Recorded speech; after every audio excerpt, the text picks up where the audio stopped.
నమస్తే KSK TV news కి స్వాగతం. నేను రియా. ముందుగా వార్తల్లోని వివరాలను గుత్తి పెన్షనర్స్ భవనంలో రాజ్యాంగ దినోత్సవ వేడుకలు. అనంతపురం జిల్లా గుత్తి పట్టణంలో రాష్ట్ర ప్రభుత్వ పెన్షనర్ల భవనంలో మంగళవారం 75వ భారత రాజ్యాంగ దినోత్సవం కార్యక్రమం ఘనంగా నిర్వహించారు.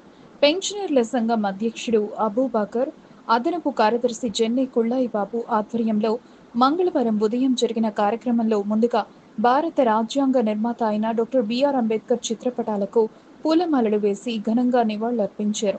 ఈ సందర్భంగా అదనపు కార్యదర్శి జెన్నె కుళ్ళాయి బాబు, సెక్రటరీ రామ్మోహన్ మాట్లాడుతూ, భారత రాజ్యాంగం ద్వారా భారతదేశానికి గణతంత్ర ప్రతిపత్తి వచ్చింది.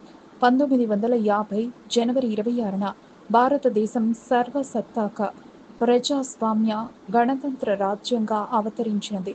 ప్రతి సంవత్సరం ఆ రోజును గణతంత్ర దినోత్సవంగా జరుపుకుంటారు.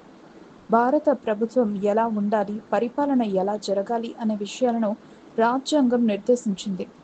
1949 నవంబర్ 26న డాక్టర్ బిఆర్ అంబేద్కర్ దాదాపు 3 సంవత్సరాలు తన మేధస్సును, రక్త మాంసాలను కరిగించి అక్షర రూపంలో మలిచి భారత రాజ్యాంగాన్ని వ్రాసి ఈ దేశ రాజ్యాంగ పరిషత్తుకు అందించిన రోజు అని అదనపు కార్యదర్శి జెన్నె కుళ్ళాయి బాబు తెలిపారు.